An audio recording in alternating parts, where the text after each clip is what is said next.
Hubungan itu loh jenengan hubungan sujud dengan Allah Subhanahu wa Ta'ala. Memang hubungan sujud itu dimulai lewat ilmu, lewat apa? Kayak saya ngaji tafsir. Karena ilmu saya yang paling original saat ngaji tafsir.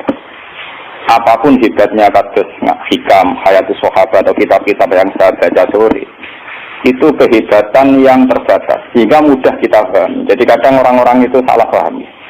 Orang ketika ngaji hikam, ngaji hayatus sahabat, pokoknya kayak ngaji saya sore ini, itu memang orang lebih mudah paham karena ilmunya manusia itu terbatas sehingga orang itu mudah puas. Tapi sebetulnya yang hakikat ilmu itu ya di Quran itu, meskipun kadang kita tidak paham, tidak karpe, tapi itu hakikatul ilmi, semua ilmu ya ada di Nabi. Saya ini pernah khatam hikam, pernah khatam ihya, beberapa kitab tasawuf pernah saya baca. Itu memang enak dan saya lebih merasa nyaman. Tapi sebetulnya ada hal-hal yang hilang dalam kondisi sosial nyata. Misalnya begini, ruhin melarat itu tidak apa-apa, itu tegis. Orang roh kota, orang roh rumah sakit, orang nomor telepon rumah sakit itu tidak apa-apa, itu tegis. Terdiri wong khusyuk, wong melarat itu orang rohan. Kayak tidak ada apa-apa, ini normal-normal saja. Tapi sifat khusyuk ini akan hilang saat ibunya sakit atau istrinya sakit. Ngeteroni rumah sakit ora di duit. Dia tulung koncone ora dipercaya, tekan alamat rumah sakit ora roh tilpune. Ya, nanti status khusyuk jadi haso.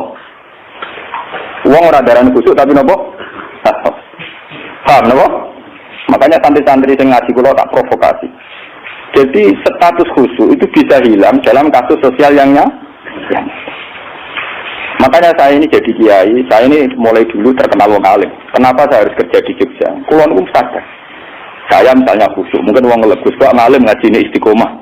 Itu ya begitu. Dalam kondisi normal mungkin saya dipuji demikian. Tapi misalnya anak saya sakit parah atau ibu saya sakit parah.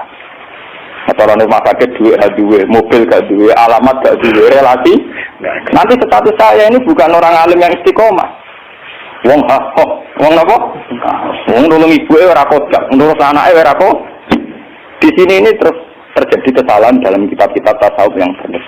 Makanya saya mohon yang senang saya, ngaji saya paling inti tetap di Quran. Meskipun Quran itu ada kadang ada pornografi, cara Gusdurian ada pornografi. Itu hal yang nyata. Orang tasawuf itu malu membicarakan pornografi. Tapi kalau Quran biasa saja. Jadi misalnya di Quran itu ada ayat nisa'ukum harsulakum fa'tu harsakum an-nasib. Bojomu itu tanduran. Kowe nak carane jima, carane ngumpuli nganggo cara paling liar tak karepmu terserah. Itu ya nyata.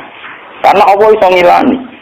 Wong lanang sak soleh-soleh tetap duwe nafsu dan jalan menghilangkan nafsu itu libidonya dia harus ditumpahkan. Dan itu yang halal adalah napa Bu? Artinya itu tetap harus dibicarakan. Piye wae sing iso ngekang zina adalah Bu, tetap dibicarakan. Daripada kowe wiridan sawangane ning pangeran jebule ambek nahan nafsu, paham ya? Terus akhirnya bukan nahan nafsu puncak wiridan Gusti nang mati nang swarga kula tak nang ngeloni widadari dari pangeran. Lho gak kangen aku jebule. Kangen apa? Ya oleh kurang ngajar. Artinya ternyata di balik kekhusyukan dia ada pornografi yang tertulis. Atau jujur be pangeran dari awal ngeloni Bu. Makanya Imam Ghazali mencontohkan ini contoh-contoh gulatus sufia, orang-orang sufi yang ekstrim. Sama masalah uang juga gitu. Orang khusyuk atau mergawe, yakin nak rezeki ku teko lewat wiridan, aman wiridan. Tapi nang hati ini, aku bolak-balik wiridan duit teko. Berarti dia kan sudah mengkompensasikan wiridannya dia dengan piwales rupa-rupanya selama ini duit teko.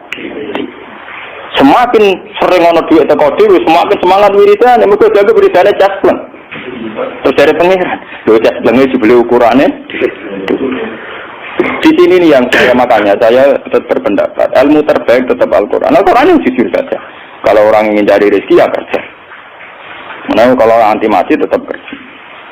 Bahkan saya sampai sekarang menanamkan anak-anak saya kalau ditanya kamu bapak di mana ya jawabnya kalau saya kerja ya kerja. Malah kata santri di hormat guru, apa di dalam Gus? Ada siapa aja karena anak saya itu nggak tahu apa itu tidak tahu. Ya karena ya makanya saya emang bapak. Anak pulau yang baru malah luwes tengahnya yang janda putri. Saya tidak punya abah. Kalau bapak punya. Padahal ada santri kan muni bapak kan gak sopan. Jadi tak kau yang abah temu gila. Anakku gila gak paham. Saya tidak punya apa. Abah. Dan ini aku cerita. Nanti biar sampean tahu silsilah ilmu saya. Saya ini umurnya sudah 40 lebih. Makanya hidup saya anggap saya mulai sekarang. Ya, dan saya paling sering sholat itu ya sekarang. Itu begini. Misalnya ini yang masalah nyata. Kalau nunggu akhir-akhir ini biasanya ya sinau. Kalau tiap hari di sinau. Cuma akhir-akhir ini lebih intensitas saya lebih sinau. Ketika saya baca hadis termasuk alamatnya kiamat itu banyak zina. Yang kedua itu wayur faul ilmu dan ilmu itu hilang. Ilmu itu apa? Hilang. Dulu pulau baca itu di Bukhari di Muslim itu nangis sejadi-jadi. Pulau bereling hadis itu nangis dan saya takut anak-anak saya nanti, anak cucu kita nanti akan mengalami masa kebodohan masalah. Kebodohan masalah misalnya gini ya, nanti kalau ulama itu gak cerewet kados kula, tidak mau ngomong hukum, itu nanti uang kuwalak-walik. Jadi misalnya begini, ini saya ngomong di mana-mana, terutama sama santri-santri saya ngomong di mana-mana. Dalam kasus maksiat itu ya ada etika. Misalnya orang yang di niklab atau orang yang misalnya yang order orang nakal, itu juga ada aturannya. Misalnya Rukin daftar dulu, ya Rukin yang dapat dulu. Setelah itu Mustafa, setelah itu Mas Tri. Nanti yang gelem antri, namanya anak baik. Rukin itu anak baik, karena mau nopo antri. Nanti yang transaksi dan bayar, namanya anak baik. Mereka dekne yo hasil zina yo bayar, namanya anak baik. Khawatirku nanti kalau ilmu itu sudah hilang, nanti kemaksiatan sudah ada. Sing ono buat gelem anak baik. Dia tetap zina tapi gelem anak baik, karena dia zinanya ya bayar ya mau antri. Paham ya? Orang melihat konser yang pornografi, yang mempertontonkan aurat. Kalau masuknya pakai tiket, namanya penonton baik. Tapi kalau muka-muka tribun gak ada tiket, penonton jelek. Padahal cara Allah sama jelek nggak mergo porno. Paham? Lumputan ilmu itu pasti nanti hilang. Dan itu yang pasti dimaksud Rasulullah wa yurfa'ul ilmu. Ilmu itu nanti hilang oleh etika sosial. Meskipun dalam etika itu terjadi kebobrokan agama. Itu yang paling saya takut. Nanti itu kebaikan itu dalam keburukan. Yaitu tadi orang nonton konser pornografi asal kamu bayar dia ke penonton baik. Kamu nonton kok ngarep ben bayar. Terus tengok penonton itu baik. Wajar delok ngiler perkara pornografi. Tapi karena dia bayar dan anteng dianggap penonton baik. Karena dia dilem orang baik, dia tidak pernah introspeksi kalau perilakunya salah. Paham ya? Nanti itu pasti maksudnya Rasulullah itu begitu. Itu di sarah-sarah ada, tapi saya memahami begitu. Nanti pasti hilang. Makanya saya bersumpah sampai saya mati pun saya akan ngomong ilmu. Meskipun ulama kayak saya itu tidak populer. Saya itu sering dikritik sama teman-teman saya mestinya dari pidato. Gus ini apa jenengan ra gelem pidato? Nggak jadi kalau pidato gak pede, nanti nuntut teng omahku lho. Kita jawab tenan enggak siap. Ngurugakno kowe lho jawabanku. Kau takut kayak terang satu aku raro, terus tetap sering pidato. Iya, semacam-macam. Tidak gini terus kalau tenangan. Jadi nanti wayur faul ilmu itu begitu. Ilmu itu akan hilang karena kalah oleh etika. Etika dalam kemaksiatan tadi. Makanya saya pernah punya santri. Dia itu punya toko konten. Dia ngeluh ke saya coba. Sebelum dewi jenengan itu bener. Jadi wong soleh itu butuh nyali. Tapi ya cerita.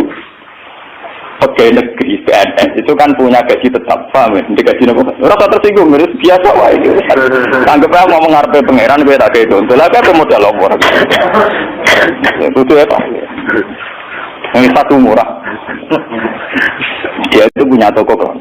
Ya gue pegawai PNS kan bulan gaji, paham ya? Gue aja dikit. Terus itulah. Uangnya rokan gue secara teori santri yo. buka aurat jenenge ro. Tapi tak blojo ku bayar. Jadi tak anggap pembeli yang baik. Nah contoh ya rokan kautan ketat tapi pembeli yang baik. Mergo mbak. Kalau ditoto soleh bedina ning musala masjid tapi tak blojo. Nah jadi dilayani kan. Pembeli yang tidak uang saiki proses uang itu gua masuk mbek wong soleh jadi harus wong soleh mangkel no sing wong rapati soleh nyenengno maksudnya rapati soleh perkara aurate lho ora perkara PNS lho perkara napa aurate ora salah paham mesti protes PNS lha iku padha mek pengurus masjid. Pengurus masjid, dia sumbangan wong sing terkenal korupsi atau terindikasi korupsi nyumbang 10 juta. Sing tukang etika 10.000 gegere Kak. Enggak karuan. Akhirnya pengurus masjid terbiasa nganggep itu orang baik. Mergo nyumbang 10 juta. Sing tukang etika nyumbang itu ya termasuk ilmu hilang, paham? Nanti itu zaman ngono iku. Mulane kula niki saniki kulo sering di, untungnya kulo terkenal ngalim, macam hikmah gede. Wih, bukan urusan sombong, hikmah gede. Nah ngomong jangan sing rungokno. Karena pendapat saya itu tidak populer. Mau kalau terkenal ngalim, ini orang misalin ke saya semua. Karena pendapat saya ada, kenapa? Tidak populer, saya sadar. Saya pernah pengajian di rumah saya sendiri pas muluter. Mungkin ada sebagai jamaah sini yang itu. Orang tetangga saya rata-rata di rumah saya. Tapi yang berkeluar di acara tak omong. Wah, acara Gus Pak gak rawuh gak enak. Mane Gus Pak nak diundang yo teko. Pokoke dene nak sing undangan ra bayar-bayar ku teko. Tapi nak sing bayar dene ra teko lawat itu. Tak omong, wah aku nak ada acara. Nak nganggur yo teko nak ora apa-apa. Pokoke nak sing demi anak bojone ra teko malah apik. Iki ajaranku. Omong saking kepengenku gak gagu masyarakat. Tapi uang tetap segan ya tetap teko. Tapi tak umum. Saya tidak tersinggung. Ngandikan zaman ndak. Nah ini gue lepas balik. Terus yang ketiga contohnya gini. Kiai ku kados kula nu lebih nyai 5 tahun, bapak wafat 2000. Mumpun mangkel tenan, cara ra eling Quran mangkel. Masyarakat yang anaknya setengah idiot atau yang dianggap gak pati pinter itu di pondokno. Nah sing iki udah bagus. Yo ngoten niku kadang yo nganti camat mantan camat. Niku kula siji men kula termasuk kiai terakhir kiai gede, camat-camat lagi do temanku. Gus kula nu ndek anak. Problemnya itu dia hiperaktif, ngeten-ngeten. Anak padahal kakaknya di UGM gini-gini. Itu coba yang itu supaya mondok di sini gini-gini. Ya sudah begitu. Untung kalau termasuk kiai sing rapati butuh duit, rapati butuh derajat. Memang tak pisau ya, tak maki-maki nek kula. Lalu itu setelah itu tidak kasil mondok di sana karena tak maki-maki. Itu gang beberapa hari. Uang sing ngomong itu uang melarat. Ya orang melarat tidak tamat. Muga ora melarat itu tak bisa ya melarat dari kok. Ya gitu. Anak yang baik karena dapat prestasi di sekolah umum, yang tidak baik di pondok. Wah nyoro Gusti kula saiki. Ini wong sugih kalau tidak bisa ilang itu terus budi. Kan etika keulamaan kan bisa melarat ora oleh. Aku suka oleh. Jadi nak misoi ora oleh. Aku suka napa? Iya, beda kan misoi napa? Jadi ono. Setelah itu yang menyelamatkan hati saya itu satu, yaitu tadi. Kenapa di Al-Quran diulang-ulang innalladzina amanu wa amilus sholihat. Jadi sebetulnya begini, ini yang peringatan ya bagi teman-teman yang mungkin di sini ada PNS, ada orang-orang yang biasa punya selera elit. Cobalah Quran ini dihidup-hidupkan lagi, amanu wa amilus sholihat. Dalam teori Quran pokoknya yang baik itu ngamal soleh. Jadi misalnya saya sebagai orang alim di Pondok Ruhin. Dia sudah misalnya idiot, melarat, aneh-aneh. Di Pondok Mastri misalnya, terus melarat, aneh-aneh. Pondok Mustafa, melarat, gak pahaman misalnya. Kalau dalam teori pendidikan modern, di mana butuh bibit unggulan, ini itu nggak masuk semua. Karena sudah ada bayar, idiot, ngawur, aneh-aneh gitu. Itu kan repot.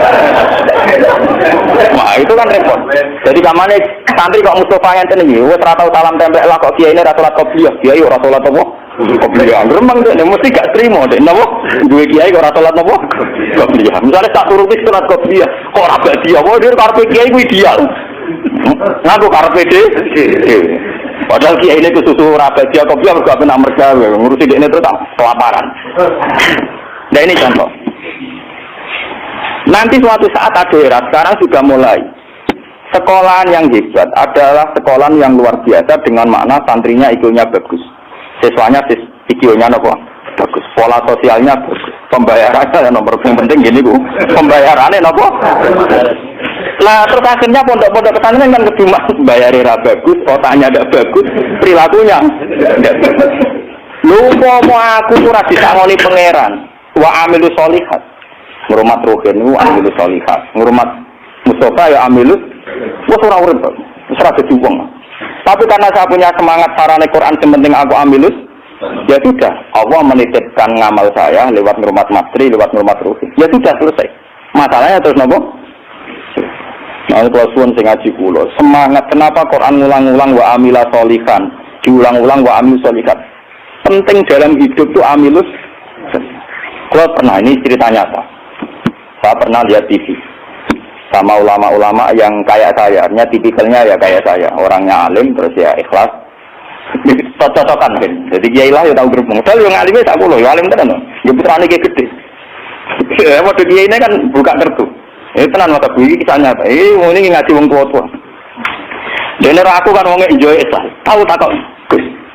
Mendingan nak dulu SPC, nopo menteri, nopo sing teng TV, wong kok mulia nih, buka lawang ya tahu untuk menteri. Terus pokoknya mulia nih kok mohon. Terus itu darah ini pahlawan. Misalnya ngurumusno ekonomi, ono pertumbuhan apa? Jadi harus tahu diri tahu orang. Ini sih orang nongkrong Gus, mau keluar kok jadi. Waktu lama ya itu kan. Lah aku orang kalau yang alim kan gak wajib sungkan dong foto apa? Ngalim deh, kalau takut. Jenengan nggak bisa tak kok, salah jenengan nggak bisa tak kok. Jenengan cerita awak jenengan ini kok tak jawab. Dia cerita. Kalau kalau memang kau kulo nu wis ikhlas istiqomah mulang masyarakat ratono sing hormati, kulo wis digaji. Gajine presiden yo dhuwur, gajine menteri yo dhuwur, gajine bupati. Nah ngamal darane ngamale Dik. Ini padahal tugase. Ngamal tenan nak kita kedur ora ono sing gak. Tapi ora ono biji. Wah, wong buka dhewe tak mlebu mobil. Rusak yo dadakno. Wong bupati rusak kok sing dadakno. Anduk sing gawakno. Kene mobil rusak wis utak. Cerita dari protes gak mana kenyataan iki napa? Dasar gini cerita. Saya ini jenazah di mangkok. Karena latar belakang saya kan kayak Quran, saya tuh tidak pernah punya perasaan cemburu dia. Artinya saya lebih terbiasa ikhlas. Saya orang pun nerang nona aku mau ikhlas kan lebih baik dibanding dia kan jurah etis lah. Lu betul ini kisah nyata bener sampai mangkel itu di kiai bener. Mana kira satu di kiai urut, nara bate buat kiai wes motin lah. Akhirnya kalau itu, saya itu ya ada orang sempurna. Cuma kalau sakit ngobati awak kulo biambak nih sakit. Sudah kesekelati. Kulon mulai alit sebagai orang mukmin itu pangeran kulon itu Allah Subhanahu Wa Taala hubungannya apa? Ya kalau pangeran kula Allah, paribatane kula niku nulung semut sing kebulet, utawa nulung anake pitik sing kebulet teng jero pawon sing gak ana wong kok. Niku yo ngrasa ibadah. Mergo ngamal kula disiji Gusti Allah. Ana wong melarat, gak iso mangan. Terus kula kei dhuwit 5.000 kelar mangan. Niku kula nggih ngrasa ibadah, mergo sing biji kula Allah lan pirsa. Kalau mereka yang ngisi kan wartawan. Saya ini seorang mukmin, yang Tuhan saya itu Allah bukan wartawan. Ini kan, kok cocok ke kuasa ini kepengen ngobati mau. Tapi kalau memang